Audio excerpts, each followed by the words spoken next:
Muy buenos días, 12 de agosto, miércoles, el mercado amaneciendo con las noticias que ayer traíamos de Moderna, con la compañera de fórmula del aspirante demócrata a ser candidato primero y después presidente de Estados Unidos, Joe Biden, entre otros temas que son de interés y además, por supuesto, el ánimo de los inversionistas que empieza a apagarse porque no se ve un acuerdo político que allane ya el camino para establecer qué tipo de alivios van a recibir los estadounidenses, los que no tienen empleo, los que pueden quedar digamos, sin vivienda, etcétera, etcétera, y el impacto que tiene para la economía estadounidense. Todos estos temas los queremos platicar, ahí lo tienen, con Alberto Bernal, que hace tiempo no te veía, y me da muchísimo gusto saludarte. Alberto, estás en Miami, ¿cómo están las cosas? Por cierto, él es jefe de mercados emergentes de XP Investments.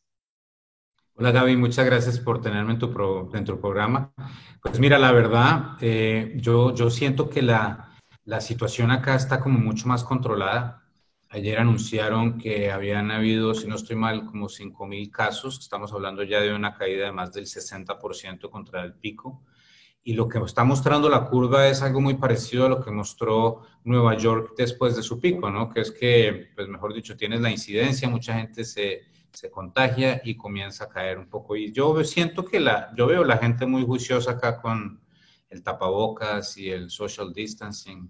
Creo que la cosa debería estar mejorando desde el punto de vista de los números de infección, ¿no? Ahora, es muy importante decir lo siguiente, Gaby.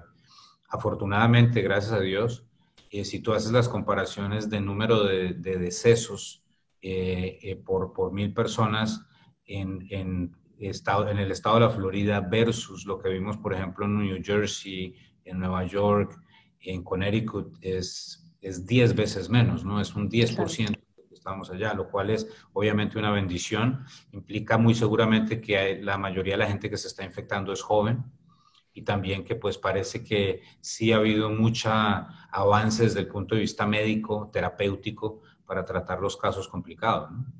Claro, y bueno, ahora que estás hablando de este tema, pues en la Florida es uno de los estados que más bajo paga el subsidio por desempleo, es uno de los estados que ha dado nota muy mala, justo con California, del enorme cuello de botella que se hizo para pagar el subsidio por desempleo, por un lado, hasta el punto de llegar a las cortes, la gente, por un lado, y estamos hablando, Alberto, de una situación política, de impasse político terrible que ha llevado al presidente Donald Trump a ofrecer sus opciones cuando el Congreso es el que tiene el poder de la chequera. Háblame de lo que puede ocurrir si no se establece un tipo de ingreso adicional, que quizá no serán los $600 por el subsidio de desempleo federal, y lo que le puede pasar a la economía si no se decide pronto esto, cuando ya hay gente que está en el precipicio este jueves, que nos van a reportar lo que pasó la semana pasada. Pues mira, Gaby, yo primero voy a decir lo siguiente. Para mí no es posible, o sea, simplemente no es una situación viable que no haya un acuerdo en el corto plazo entre la Casa Blanca y el Congreso. Aquí no gana, por ejemplo, porque yo, por ejemplo, el otro día me pensaba, pues, decir, bueno, mejor para los demócratas que no haya estímulo porque Trump pierde, pero al mismo tiempo es una jugada de mucho riesgo porque es que es como decir, no le des medicina a tu hermana o a tu mamá porque así cambian las cosas, pero pues puedes tener un desenlace muy complicado. Entonces, desde el punto de vista de la política, para el Partido Demócrata es muy complicado jugar ese juego de chicken, porque puede salir muy mal desde el punto de vista político para el Partido Demócrata. Entonces yo creo que en ambos sentidos, en ambos partidos, el republicano y el demócrata, tienen una situación donde es óptimo desde el punto de vista político llegar a un acuerdo, porque no vale la pena jugar o poner en riesgo la capacidad de las familias de Estados Unidos de alimentar a sus hijos por esta contienda política que es muy importante, pero no es relevante desde el punto de vista de corto plazo, sino a largo plazo. Aquí lo que está pasando, Gaby, para las personas que están viendo esto y no saben muy bien qué es lo que está pasando, hay una discusión muy de fondo sobre el subsidio del gobierno federal a los déficits de los estados norteamericanos. Y ahí hay un argumento válido y relevante donde usted parado políticamente, sea republicano o sea demócrata, eso es irrelevante. El punto acá es que hay unos estados de Estados Unidos que sí han manejado una política fiscal mucho menos seria que otros. Y entonces tienen unos déficits fiscales muy grandes de pensiones, etcétera, etcétera. Y lo que se quiere evitar desde el punto de vista de la Casa Blanca es que se financie ese déficit, que el contribuyente federal pague por ese déficit, que los estados que son digamos, responsables fiscalmente hablando, financien ese déficit. Eso por el lado de los republicanos. Y por el lado de los demócratas, un argumento también muy válido que dicen es, no podemos castigar a las personas que perdieron su trabajo porque no es culpa de ellos. El virus no es culpa de ellos, entonces hay que ayudar, algo con lo que yo estoy completamente de acuerdo. Y el último argumento es que, y eso es una cuestión filosófica, que es que sí es cierto que hay una porción muy importante de la población de Estados Unidos que le va mejor recibiendo hoy subsidio de desempleo y el ingreso adicional que está dando el gobierno federal que trabajando. Y ahí, otra vez, eso es una cuestión filosófica. Alberto Bernal piensa que eso no está bien porque el trabajo dignifica, pero pues hay personas que tienen una visión completamente diferente. Ahora, y no te voy a decir que se defiende que la tengan, es simplemente que sin una vacuna, con la poca seriedad con la que se ha abordado el tema de las mascarillas, etcétera, ¿quién va a querer salir y exponerse? Por un lado, eso no quiere decir que no hemos reportado casos, incluso, por ejemplo, de jóvenes que trabajan como meseros, que ahora están incluso pagando su préstamo estudiantil o su renta, pues, porque el préstamo estudiantil está suspendido de pago si es que lo necesita la gente, y le va mejor con esos $600. Pero también la parte interesante es el estudio que salió el día de ayer.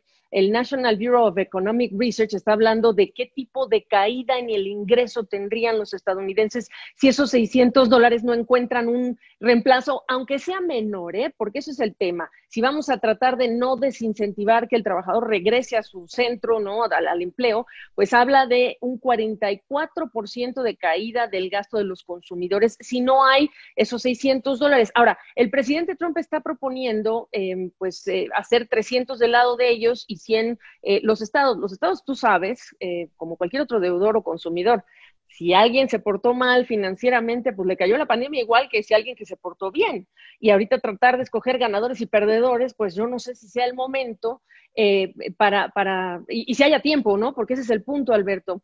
Si está diciendo esta oficina de investigación económica que esta es la situación de cuánto debería ser este subsidio para empezar, ¿te parece buena idea que se ate a un descenso de la a un descenso de la tasa de desempleo a nivel estatal? ¿Tiene más sentido? ¿Cuáles son las opciones? Pues mira, aquí el objetivo es evitar el famoso, se llama el abismo fiscal. Entonces, el abismo fiscal, ¿qué quiere decir, Gaby? El abismo fiscal quiere decir que tú tienes un estímulo, digamos, una de las razones por las cuales las cosas en Estados Unidos han funcionado relativamente bien durante la pandemia desde el punto de vista económico, es que a pesar de la caída del empleo, los ingresos de las personas no han caído mucho. Eso es, digamos el famoso income policy ha sido bien manejado desde el punto de vista de las autoridades de Estados Unidos, a nivel de la Reserva Federal y a nivel del gobierno federal. Y eso hay que mantenerlo. Entonces, por eso es que hay que evitar que tú pases, digamos, de que el gobierno invierte $100 en la economía y pasa de invertir $100 en la economía y meter 70, entonces tienes un faltante de 30. Si el sector privado tuviera la capacidad de generar ese 30 que falta, no hay problema. Eso sería lo ideal. Pero como dices tú, Gaby, todavía estamos en una pandemia. Entonces es imposible pensar que, digamos, mañana abran los cines en Miami y todo el mundo vaya a ir a ver una película otra vez. Eso no va a pasar. Muy seguramente va a pasar en algún momento que se abran, pero de envolver a la normalidad, yo creo que solamente vamos a ver normalidad en lo que tiene que ver con cruceros, aviones, centros comerciales, cines, etcétera, cuando exista una vacuna. Y eso todavía nos falta. Entonces tú tienes que seguir manteniendo a este consumidor con un ingreso suficiente hasta que crucemos esa barrera de la vacuna. Dios mediante en el corto plazo, o que pase algo con el virus, que esto puede pasar en cualquier momento, Gaby. Este virus es tan incierto que va ahí en una de esas dentro de 2 meses. ¿Qué pasó? Se desapareció. No Oye, sería la primera vez y de golpe pasan esas cosas, ¿no? Claro, y sabes que es que me acabas de hacer pensar en el riesgo de en la segunda ola. Ahí viene, en el hemisferio norte viene la época de la influenza, hay mucho temor, sobre todo además con el asunto de las vacunas y que haya suficiente, digamos, data de seguridad y eficacia, porque si no se va a alentar la desconfianza de la gente que no se quiere vacunar porque pues le da miedo, ¿no? Y hay gente que tradicionalmente no se vacuna, ni de la influenza. Entonces, aquí hablando, regresando a este escenario, al tema de los números, Alberto, ¿hasta cuánto se puede desembolsar sin realmente prender los focos rojos de que estamos gastando demasiado, de que la deuda está aumentando demasiado, cuando también la alternativa es que si paras ahorita, pues toda esta inversión que hiciste para que la economía tuviera un piso se te convierte en un desperdicio si no hay una estrategia, digamos, mejor articulada, ¿no? De todo lo que es esa trayectoria de gasto. Yo sé que suena un poco complejo, pero cuando lo que estoy haciendo para prevenirme se convierte en un desperdicio y cuánto ya no se puede y se tiene que sincerar con las leyes del mercado, ¿no? La desaparición de empresas, de empleos, etcétera. Pues mira, Gaby, esa es la pregunta del millón. Es- esa, esa es la pregunta más difícil de todas y te voy a contestar de la mejor forma posible. Esto es un ejercicio de variables múltiples. Entonces, tú vas a tener que mantener el estímulo heterodoxo que estamos viendo en la economía hasta que tengamos una reactivación más significativa del sector privado. Y esa reactivación la vamos a ver, Gaby. Yo no tengo ninguna duda. Mira, una buena noticia para las personas que están viendo esto. Ayer volaron 880,000 personas en Estados Unidos. En abril 12, si no estoy mal, habían volado 88,000 personas. O sea, se ha multiplicado por 10 la cantidad de personas que están montándose en un avión en este momento. Gaby, tú en este momento estás en Ciudad de México, a la semana pasada estabas en Atlanta. Ya creo que es tu primer viaje, si no estoy mal, Sí, desde que, señor. desde que comienza la pandemia. Alberto Bernal, que volaba todas las semanas, no ha volado desde la pandemia, desde el inicio de la pandemia, pero estoy que me monto en un avión ya, sinceramente.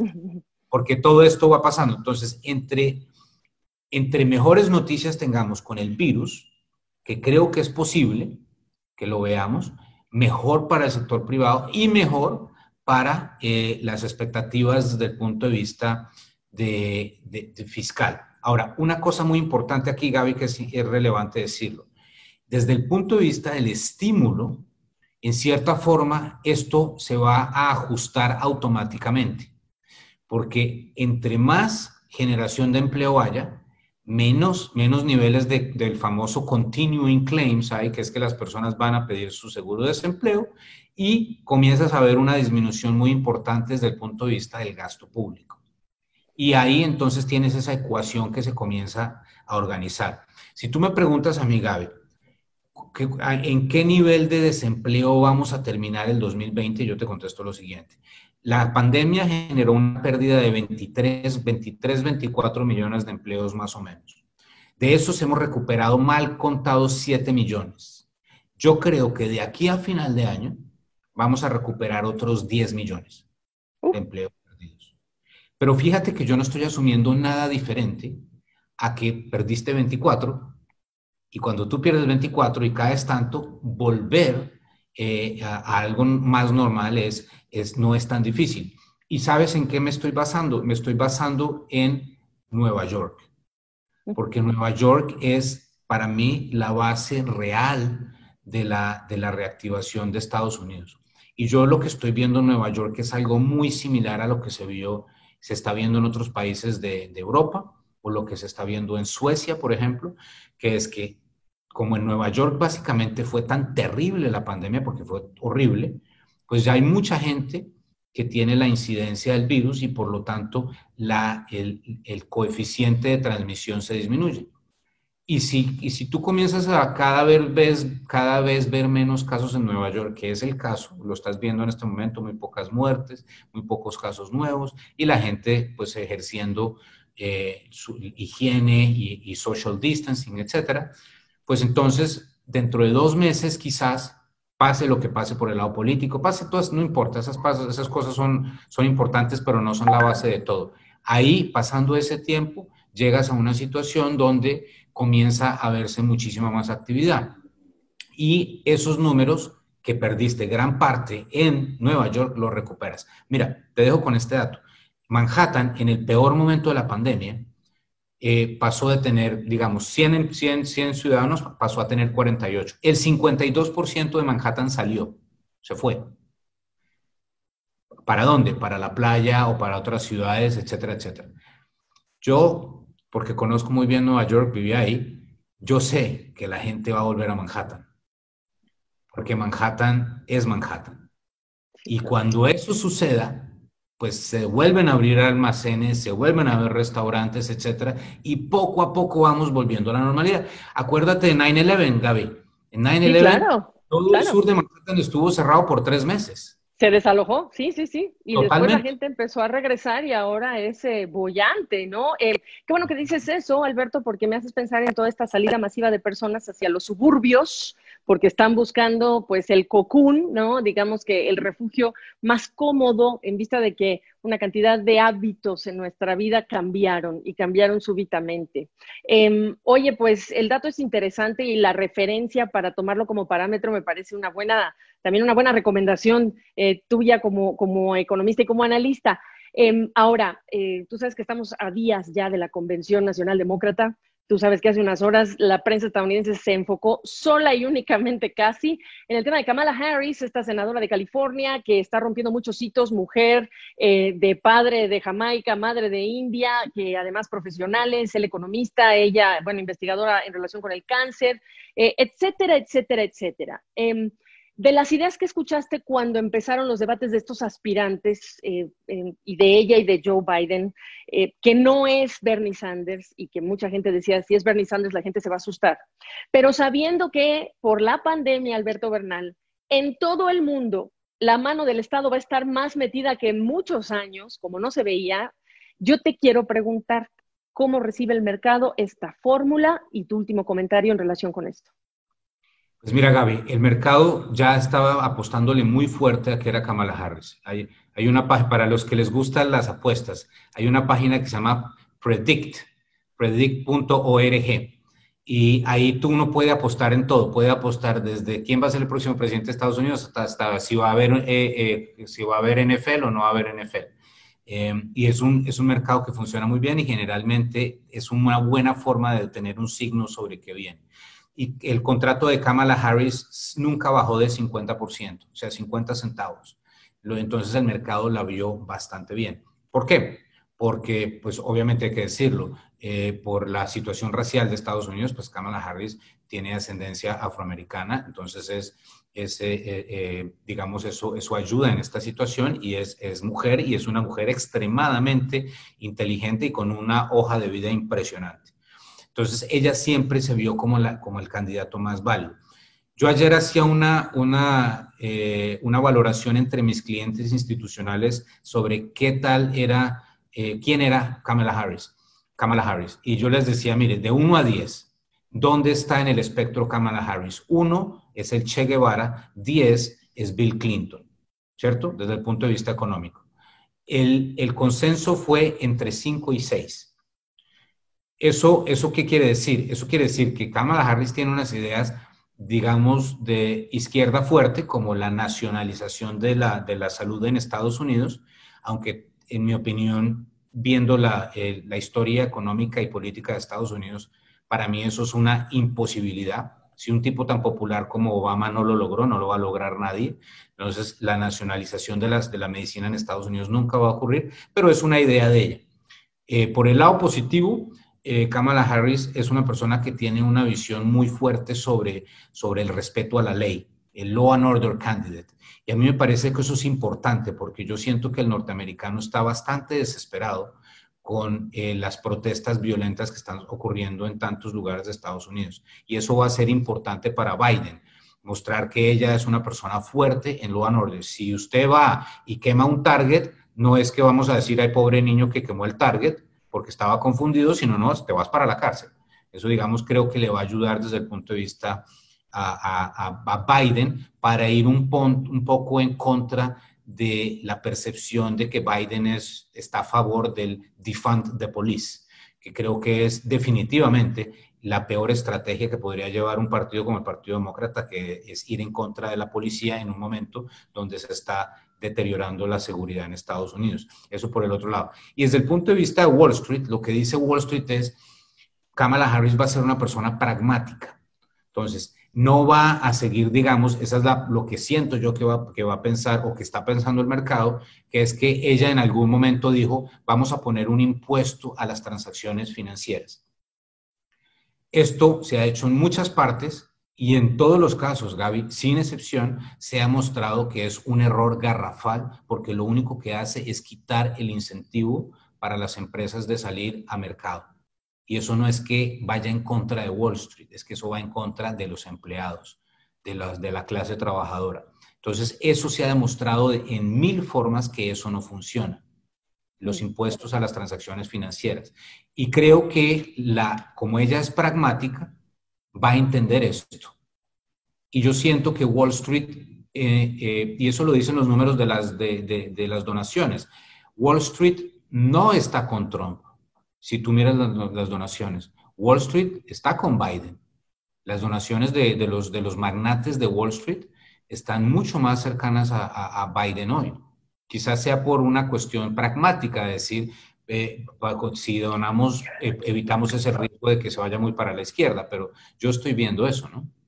Y la gente la ve, yo lo que pude recopilar en los últimos minutos de ayer, la gente, el mercado, analistas la ven como más como de centro izquierda que no de izquierda, como tú muy bien estás apuntando, y eso es importante. Ahora, una última reflexión de tu servidora, pues también tiene que ver con como dices, hay que ser pragmático. Aquí lo que importa va a ser el secretario del Tesoro. A mí me encantaría ver a un Gary Cohn, por ejemplo, o sea, que haga lo que hizo Obama, que muchos criticarán a Obama, pero si algo hizo el presidente Obama fue no traer necesariamente a su familia, ni sacar anuncios con los productos Goya, como ahora estás viendo, sino que sí se hizo con una cantidad importante de profesionales y técnicos y expertos. Timothy Geithner en la Reserva Federal de Nueva York, por ejemplo, en los tiempos terribles de la Gran Depresión y el colapso inmobiliario.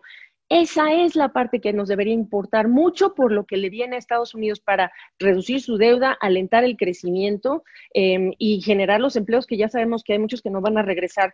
Yo te agradezco, Alberto. Este es el principio, por supuesto, pero también creo que el presidente Trump se ha dedicado, pues, con sus decretos en relación con la migración, etcétera, a generar una animadversión entre el empresariado que quiere trabajar con el presidente porque es el presidente, pero que entiende que está mal concebido el concepto de la migración, el concepto de las empresas y su poder de mercado, etcétera. Eso no quiere decir que no haya riesgos en el lado demócrata, ¿no? Pero creo que al menos el presidente Trump acumula una cantidad de situaciones que preocupa al empresariado. Para cerrar, ¿sí o no? Sin duda, sin duda, y el proteccionismo del presidente Trump, el proteccionismo del presidente Trump es algo que yo siempre he criticado porque me parece que el proteccionismo es sinónimo de ignorancia económica. Las personas que no entienden el libre comercio no entienden la economía y eso me parece grave y eso es un problema del presidente Trump. Te dejo con la última que me parece muy importante también, Gaby, que es tú lo dijiste, la tecnocracia que hay detrás de Biden es muy importante. Y eso me parece que es una de las razones por las cuales el mercado está acá. Si el candidato hubiera sido Bernie Sanders o Elizabeth Warren, no estaríamos hablando de esta situación, Gaby. No, seguramente hablaríamos de la caída del mercado. Te mando un abrazo, gracias siempre.